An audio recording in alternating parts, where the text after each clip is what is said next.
Welcome everyone to our end of May edition for On Track.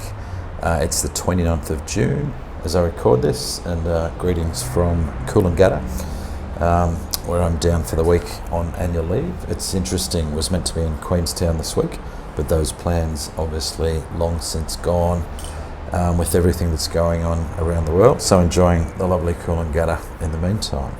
Hope you are all well and enjoying what's been a pretty good winter in most parts of Australia. I know we've got clients around Australia, but predominantly on the Sunshine Coast, where it's absolutely been beautiful during this COVID time. So let me get into it, but firstly, quick general advice warning. This recording is made for clients of McGregor Wealth Management and will be meaningful to them. For anyone else, you're welcome to listen to it and you may get something out of it, but please contact us or your advisor before acting on anything in this advice. I'm going to go through the economic news at the moment, and it's more bad news, but it's bad news that we knew was going to happen, so there's no surprises coming out, which is important. I'm going to continue to talk about recession and what does it mean, and then I'm going to set the case as we wrap up the financial year for a potential rising share market next year versus the case for caution and unknown, and we'll weigh up the likely arguments for both of those, and as usual we'll run through market updates in our key markets and aim to put all the news and everything in perspective for you guys. In terms of news highlights, the world is still dominated by COVID. It's almost impossible to have a conversation without it. Ironically, the countries that have smashed it, Australia and New Zealand, we're seeing a whole lot of insularism where, because they've smashed it, and we're seeing this in states in Australia and New Zealand, they're less likely to open up. It's quite bizarre. The idea this was to flatten the curve, not eradicate the virus. We're seeing encouragement from the Australian federal government on opening up borders, but the states are enjoying their bit of power just a little too much. It appears that 60 to 70% of the population agrees with the slow path out of this. I'm in the 30 to 40% that doesn't agree. I think we need to get on with it. I think the economic cost can be very high here, and governments can't afford to keep bailing out the economy. But my opinion doesn't matter. The governments will set their way, and either way, I think we'll start to see it open up in the next few months. We've seen bits of second waves. The US is increasing in cases again. We've seen a second wave, or more likely a second ripple, in Victoria over the last week. They're nowhere near the size of the initial waves. And what you'll note, if you look at the stats coming out of the states, even though cases are increasing again, death rates aren't. So whether that's due to treatments, whether that's due to a lot of the very ill dying of this early in the piece, time will tell. Once again, we're not getting any of the good information from the media. They are focusing on the worst news as always, but we saw them shift this month to focusing on the unrest in the US caused by those horrible scenes of the police brutality that was in Minneapolis, and there wouldn't be a person on the planet that stomached that, but then we've seen this massive unrest. Or at least it appears to be massive unrest, but once again, if you look at the focus of the media, they're certainly trying to make it feel as bad as possible. I'm not going to comment too much on that. I think the world needs to keep evolving, as it has done tremendously well over the last 40 to 50 years on these things. There's massive room to improve, and these things are always a reminder that there's still stuff there. The path being planned out, we're not seeing global travel. We're starting to see the Australian government talking about letting in foreign students, getting them under quarantine, but then letting them get back to studies. And this is because we need that education, that tourism in Australia. So that's gonna happen in the fair. You'd think fairly soon, but it's really hard to tell when we're going to be able to hop on a plane to Europe, the US, or places purely for travel. In Australia, I noticed on my drive down here, lots of caravans heading north. So a lot of retirees around Queensland are heading north for the winter. And if that's you, I hope you're enjoying what is the best time in Queensland, which is winter. We're seeing more stimulus announced all the time in Australia that's around the building industry, and that's going to help the building industry, which coped pretty well early, but there's always been this worry that would drop off after a few months. I'm going to go through sort of a few things. My overall mood is quietly confident that we're going to come out of this okay. As I went through last month, I think we're back to relatively normal GDP somewhere at the end of 2021, somewhere in 2022, and if that case eventuates, and there's no guarantees of course, then markets are potentially back to where they were pre all this, and maybe higher for reasons that I'll talk about. So let's get into some more stuff. So I'm not going to pause on this. The 4 pillars are so critical. On my holidays, I've just digested 3 books so far, all looking at economic history, particularly about what happened post-depression and post the 70s, when we last had similar conditions with monetary policy being, where governments were printing money around the world. I'm nerdish on this. I wouldn't expect anyone listening to be reading those types of things, but it is the thing that I'm massively interested in, and it always helps put these things into perspective. We've pretty much got the market at fair value, so we think it's neither expensive or cheap, but it's very hard to say that with a whole lot of confidence, because fair value depends on economic growth, which drives earnings growth in the share market, and there's a large degree of uncertainty over those. If we continue to get reasonable news, then we're possibly slightly cheap. If we were to get some unexpected bad news, then the market's maybe a little bit expensive, and I'll touch on that in a bit more detail. The biggest thing I'm seeing, and I'm going to keep repeating it, I know you guys are listening just from the feedback we're getting, and we are now seeing people in the office where that's suitable, still Zoom meetings where it's not suitable, whether that's distance or personal health conditions. But we note for many of our clients, you're also not watching the media too much. It's extremely frustrating how much they just want to incite the belief that the world is really a terrible place. And make no mistake, there's some big events going in the world, but when you look out your window through the eyes of your own eyes and not through the lens of the media, the world looks pretty good. Right now I'm on the 17th floor at Coolangatta. The sun is shining, there's a tiny wave, lots of surfers out, the tourists are back, albeit not greatly down at Coolangatta, and I'm assuming that's the case. My friends who run Airbnbs are telling me they're booked out at the moment, which is fantastic news. But I think people are having quiet holidays, and certainly the restaurants are still in their subdued mode.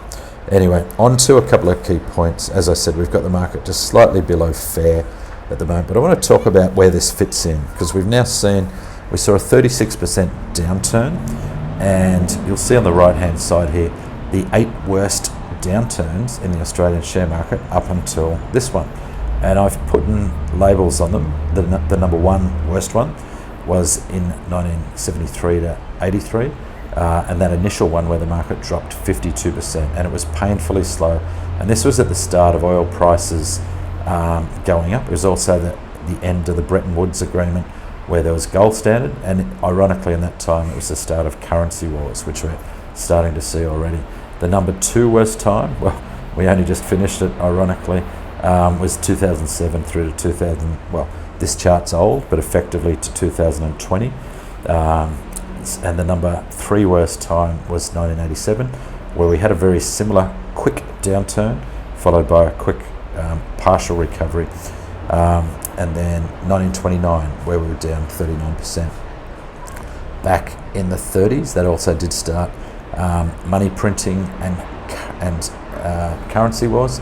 So the 30s and the 70s are where I'm looking to get some sort of signposts about what's likely to happen with economies and markets. There's no rinse and repeat on any of this stuff. They are all different, but it's interesting to go back, and they say we're doomed to repeat history's lesson if we don't learn. Ironically, this downturn, as I mentioned when we spoke on March 25th, when I recorded the end of March, on track, the market was pretty much almost all the way down, not quite. We would eventually hit 36% down, and ironically, we were up 36% on the little peak just before we've leveled off again. So as is often the case, the symmetry in percentage terms, down 36, up 36, but you'll note that still means we're well below where we were. But that rebound has paid off for everyone who stayed tight with their strategies. I talked about recessions last time. I'm repeating this slide because it is so important. Recessions have traditionally been the best time to be an investor, because from recessions governments do stimulus, they spend money on building the economy, they lower interest rates, and they print money, and all of these things will eventually lead to growth, which eventually leads its way into the share market. So we should never be scared of recessions as investors. The market already predicted the recession, that's why it went down so quickly. The market's also predicted effectively that this is going to be a short recession. The fact that the markets come up very quickly tells us that the recession is likely to be short in that same sort of 4 to 6 month window. And then we'll wobble out of that as all this stimulus starts to take hold. And as I said, history, great time to be in. Reminder from the IMF that while 2020 will be negative growth all around the world, 2021, coming off that low base, will be positive. And obviously their estimates, time will tell. But I'm going to iterate again. When governments are spending so much money, when they're printing so much money, and when interest rates are now zero, we will see markets respond. Effectively, I was reading something that said, cash is trash. So 1% interest rates, well, we've got 1.5% inflation, tells us we have negative interest rates, negative real interest rates. So the money will find its way out of cash and ultimately in the market as people chase returns. So let me quickly run through the case for a rising share market as we go into the new financial year. And there's three themes throughout all this, but low interest rates is the first theme. And low interest rates impact in a number of ways. Firstly, the impact on valuations. So if you're valuing a property investment, if you're valuing a share market investment, or if you're valuing a business, you pretty much look at the future cash flows, so that's dividend, rents, etc., and they get discounted by the interest rate. So as interest rates go lower, that causes us to assume higher valuations. Interestingly, everyone in the share market is still using 3% interest rates in their valuations. And what I suspect we'll see in the next 18 months is as people start to drop those interest rate assumptions with the realisation or the assumption that interest rates are going to stay low for 2 to 5 years, then we will see people start to say, well, the share market is actually dirt cheap, or investment properties are dirt cheap because of low interest rates. Low interest rates also induce those poor investors in cash. And keep in mind, a retired couple with $1 million in the bank today would be lucky to be earning $15,000. Keep in mind, someone who's spent all their money on a government pension is earning $37,000 plus the occasional bit of $700 boosts, so more like $38,000, $39,000. While someone who'd saved all their life but who isn't an investor but a saver is earning $10,000 to $15,000 a year. Quite savage. Those people are going to have to invest in things like property and shares just to get a decent return, and that flow of money does push up prices as well. And keep in mind, I'm in the case for a rising share market. I will go through some of the negatives in a minute. Low interest rates also encourages borrowing. Where we are analysing property investments for clients at the moment, there is not one property that is cash flow negative at the moment, particularly after tax. We can lock in investment interest rates of in the mid 2%, and with rental yields of 3 to 5%, depending on where you are. Even with expenses, that means no property is losing money. You cannot literally negative gear a property at the moment. So that's going to lead to people start to speculate. So people that do have strong balance sheets will say, well, I may as well buy as much property as I can. It's going to lead to some people to borrow to invest in the share market, and all these things will be a positive for the share price. Then we've got the stimulus, and we've got two types. We've got government spending, and this is where governments provide money, and we've seen this with money for first home buyers. We're seeing it with money for renovations, and we're going to see it with stimulus for other areas. But it's government providing cash to certain groups.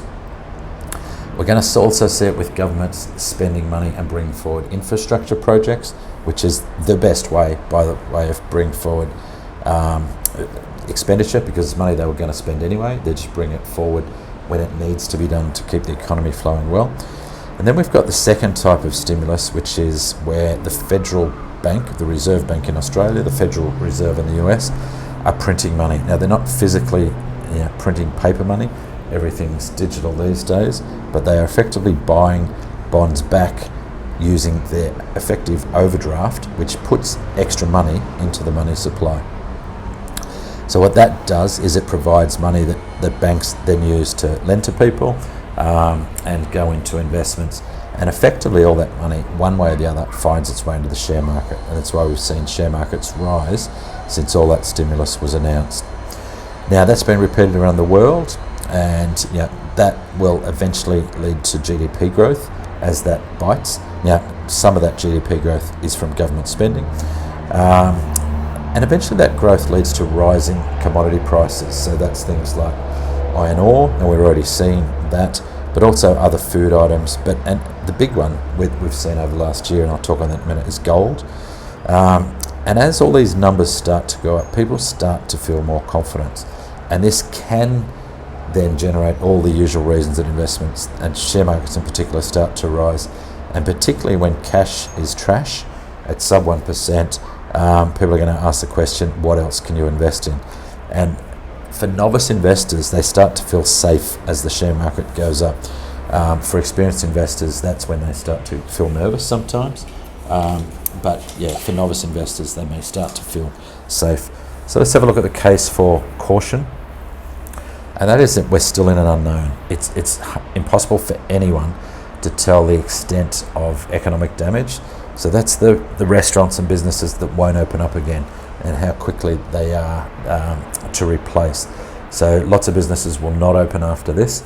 Now, ironically, their market share will go elsewhere because we do have a tendency to spend all our money. So people will spend the money on businesses that have survived.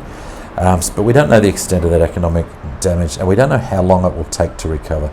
And even the IMF, it's hard to find figures with any precision, and that's because they can't predictably predict these things. And it could be 18 months, it could be 2 years, it could be 3 years. Unemployment, which is showing up at around 10% or just under at the moment, always takes longer to recover than it does to go up. It goes up quickly and takes longer to come back. Some people give up trying to look for employment, so underemployment is even higher.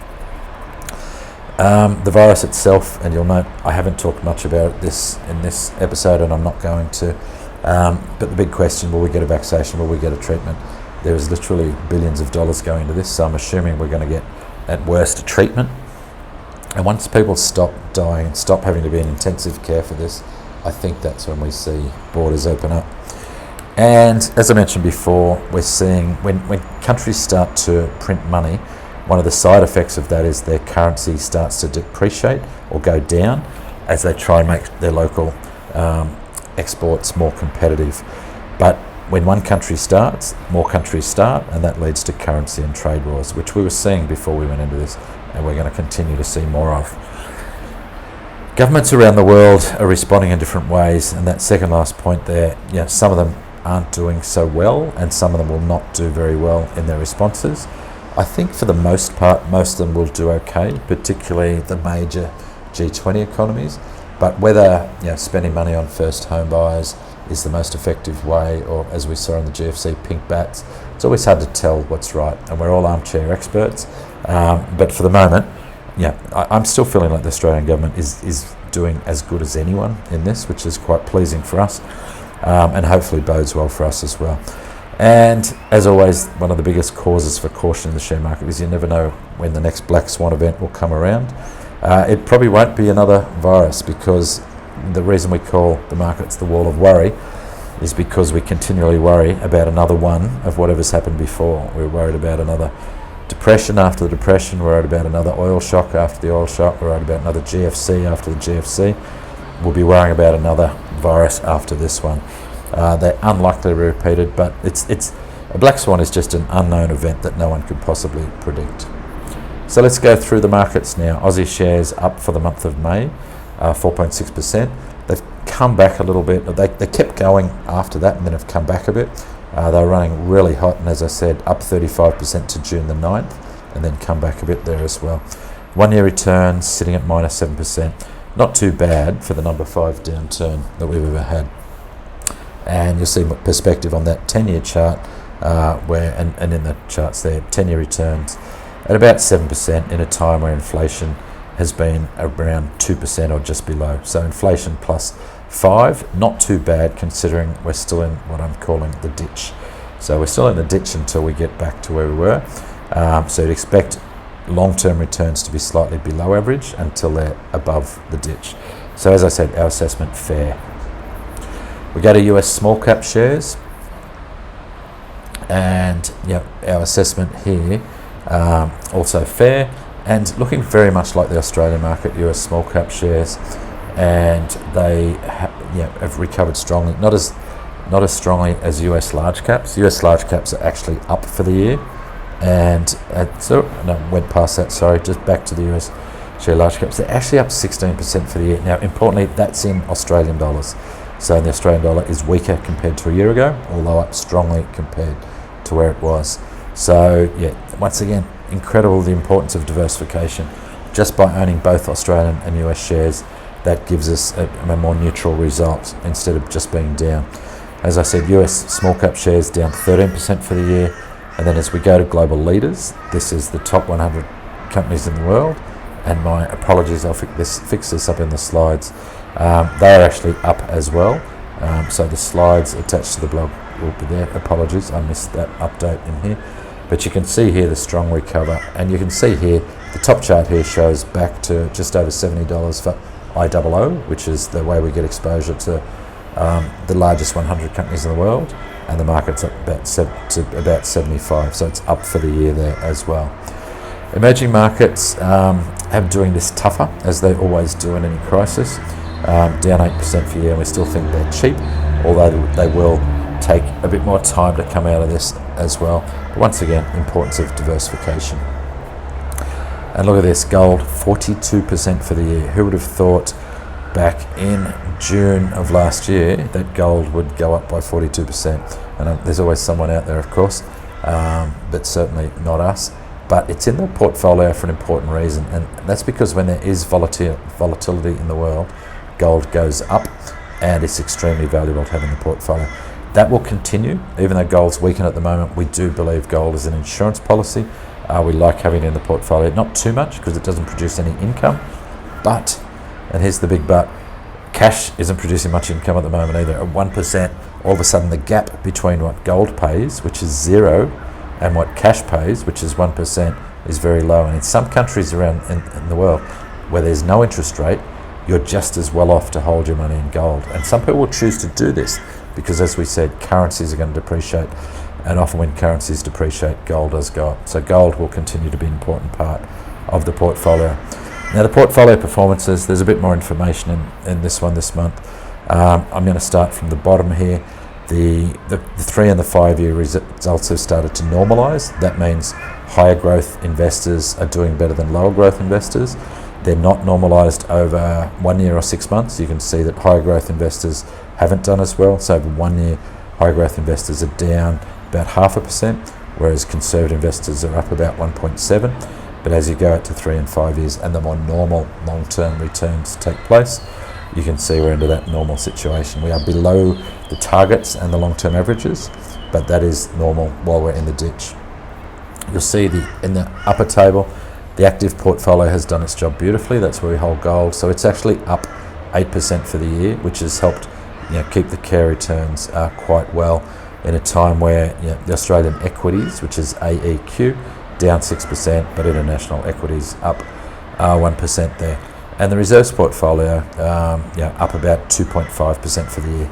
So the reserves portfolio is that very important part of the portfolio for our retired clients, where they keep between 2 and 4 years worth of their spending needs, so that once again during this downturn, not one of our clients has had to sell any good assets because they've had enough reserves.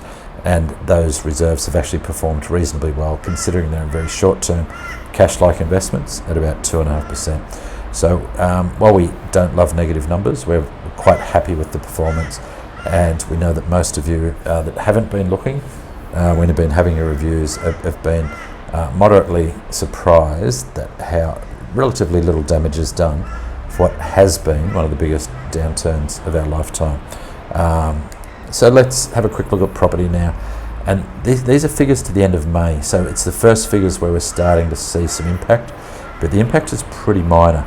You're seeing more continuing themes. Sydney and Melbourne have pulled back for the month of May, down 0.4 to 1%. Short-term results in the property market need to be taken with a grain of salt because they're usually done off very little turnover. So you can pretty much say that the national average of the 5 biggest cities is down 0.5%. So you can call that just about square. Year on year, that average is up 10%, by the way.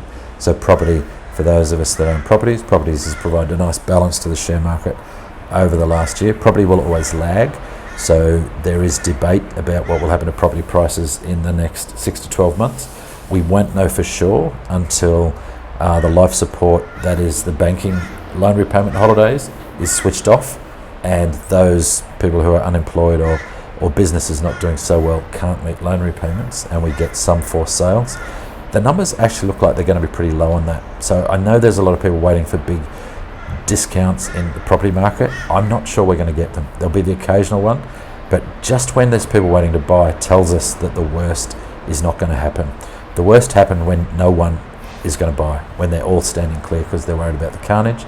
I've actually talked to so many of you, but also other people who are waiting to buy any dip, which tends to mean the dip may not come. So, we think property is a good investment going forward in this very low interest rate environment.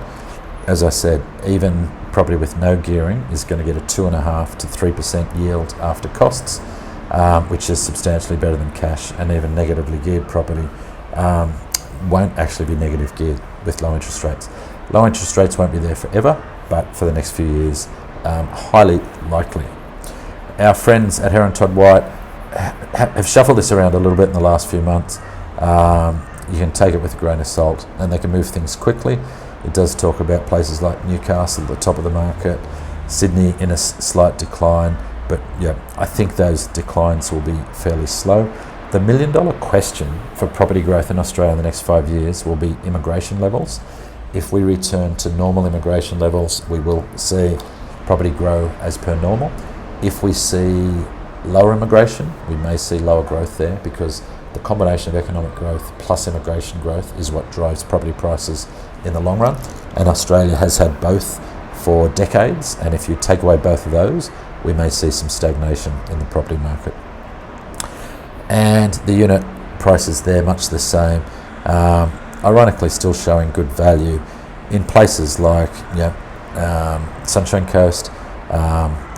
We've got at the bottom of the clock a lot of places. We tend to prefer capital cities, so we tend to prefer growth capital cities like Sydney, Brisbane and Melbourne, and none of those are appearing right at the bottom of the clock at the moment. We do think downturns will be relatively short-lived, and as I said, the $1 million question, population growth. All right, summing up and reinforcing the process, all of the plans that we do and all the portfolios we have for you guys are based on your goals. And those goals are based on your life and who and what's important to you. That gives us long-term perspective, and we can design a portfolio to meet those long-term goals, and we can take a long-term view. That long-term view, once again, has proved so valuable. We haven't been trying to second-guess markets and worry about where they go further, because we know for our retired clients they have enough reserves to get through a crisis by design, and we know for our clients that are still growing their wealth, they're dollar cost averaging, so they've been buying during this downturn. And for clients that were well cashed up, we've been able to buy at what historically, when we look back, will look to be very low prices. Boring but true.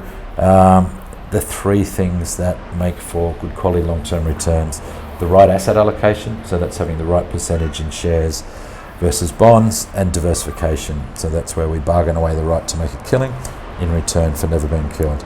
Incredibly important. And for those people who weren't diversified coming into this, they've had an extremely stressful time trying to work out the impact on individual stocks or individual industries. We tend to use 60 to 70% of the portfolio sits in low-cost index funds. So that means when returns are low like they are at the moment, You're not wasting big expenses on expensive managed funds, expensive portfolios that are struggling just as much, in fact struggling more so during this time. Protecting against short-term volatility, as I said, through reserves and dollar cost averaging. With regular rebalancing, the investment committee has rebalanced several times during this downturn and will continue to do, which we know that regularly rebalancing a good diversified portfolio adds 0.5 to 1% over the cycle per annum. So it is the only free lunch in investing. It's very boring, but it works well, and it's something we do on a regular occasion. And I'll finish with the 3 ways to lose money, and a reminder not to do them. I've got to say, you, our clients, have been wonderful through this. We have not had any panicking. We've had nothing but good feedback, lots of concern, and rightly so. These are your life savings, your nest eggs that you entrust to us. We take that extremely seriously, and it's been pleasing to see portfolios hold up well and not interrupt plans. But once again, those 3 ways to lose money: people that panic and sell when markets are down, when you have to sell when markets are down, and that's why those reserves are so important, and where people are not properly diversified. When you avoid those 3 things and you invest well, you will win in the long run, as we've seen over the years with all of our clients. So thank you for entrusting us with your portfolio management and your financial planning. We do, as I say, take this very seriously. I'll leave you to get on back with life. As always, send us in or give us a yell on any questions that you'd like to see in any of these particular analysis. We may even do a Q&A next month where we can talk about some of the big issues live, and then have that as a recording as well. Let me know if you'd like to see that sort of thing. But I will say adios, and I will look forward to talking or seeing you soon. Rob McGregor signing out. Cheers.